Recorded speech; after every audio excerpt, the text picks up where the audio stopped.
All right, today we're jumping into a really fascinating and honestly a pretty counterintuitive idea.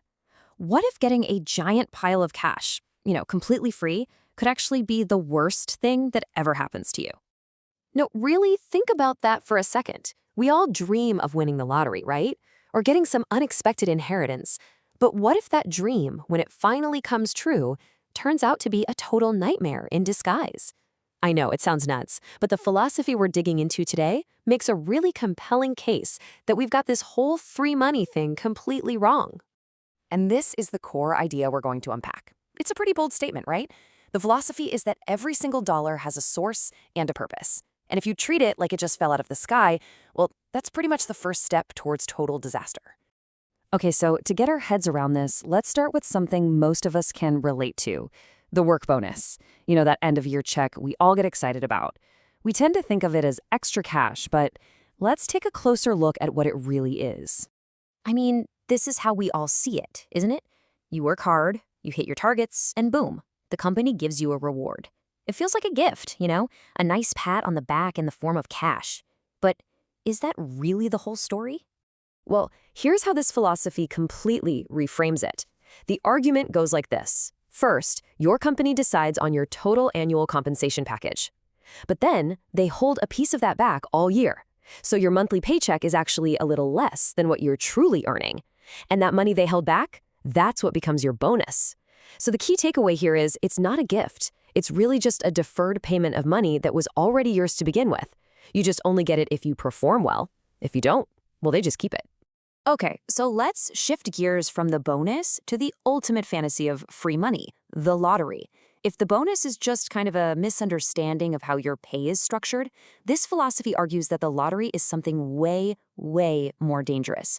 It's almost like a test that's designed to break you. Just think about it for a second. Who actually wins these massive jackpots? It's almost never a billionaire, right? It almost always seems to find someone who's really struggling, someone for whom that amount of money is so far outside their reality, it might as well be from another planet. And that sets them up for a challenge they are just not prepared to handle. Not structurally, not mentally, and definitely not emotionally. And this quote just nails the problem perfectly. The sheer scale of it is just too much. Look, if your whole life has been a battle just to manage a couple hundred or maybe $1,000, getting handed tens of millions doesn't magically give you the skills to deal with it. It's kind of like asking someone who just got their driver's permit to go pilot a rocket ship. I mean, the result is pretty much guaranteed to be a crash. So, to make this idea crystal clear, we're going to look at a powerful little story, a parable really. It's about a young farmer, and it just perfectly captures this destructive side of unearned money. So let's picture this. We've got a young farmer. His life is totally in balance. He works hard, he knows the land, and he earns enough to get by. His life has this clear rhythm, a purpose that makes sense to him. He's stable, he's content. And then, boom, this happens. Completely out of the blue, a massive fortune is just dropped right into his lap. We're talking $2 billion, an amount so huge it just completely shatters the entire scale of his world. And this, right here, is the exact moment his life pivots from stability into total chaos. And the contrast is just devastating. Before the money, he had skills, he had a rhythm, he understood his world. But after, he completely abandons his farm, the one thing he actually knows how to do.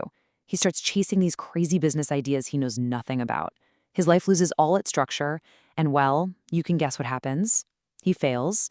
The money that was supposed to fix everything ended up destroying the very foundation of his life. And this is the tragic end of the story. But the most important part isn't just that the money's gone. No, the real tragedy is that he can't go back. The money destroyed his skills, his discipline, his entire identity as a farmer. He's left with absolutely nothing. So if the farmer's way leads straight to ruin, is there another option?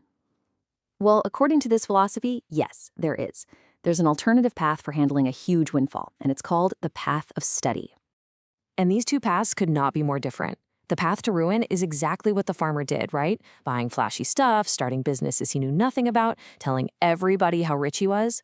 The path of study is the complete opposite. Step 1 is secrecy. You tell no one. Step 2, you give a big chunk of it away to causes you care about, which helps you detach from its power. Step 3, you use the rest to learn, to travel, to experience things you never could before. And here's the absolute key.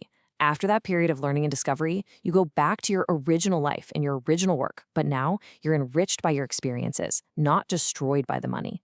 And all of this really brings us to the core idea of this whole explainer. It's about figuring out where true value in life really comes from. So whether we're talking about a work bonus, a lottery win, or the farmer's heartbreaking story, the message is exactly the same. A meaningful life, a valuable life, isn't built on one lucky break. It's built day by day, through purpose and effort, and finding a rhythm that works for you. And a sudden flood of cash, it doesn't add to that rhythm. It completely shatters it. And so that leaves us with one last, pretty important question for you to think about. What's the free money that you're chasing in your own life?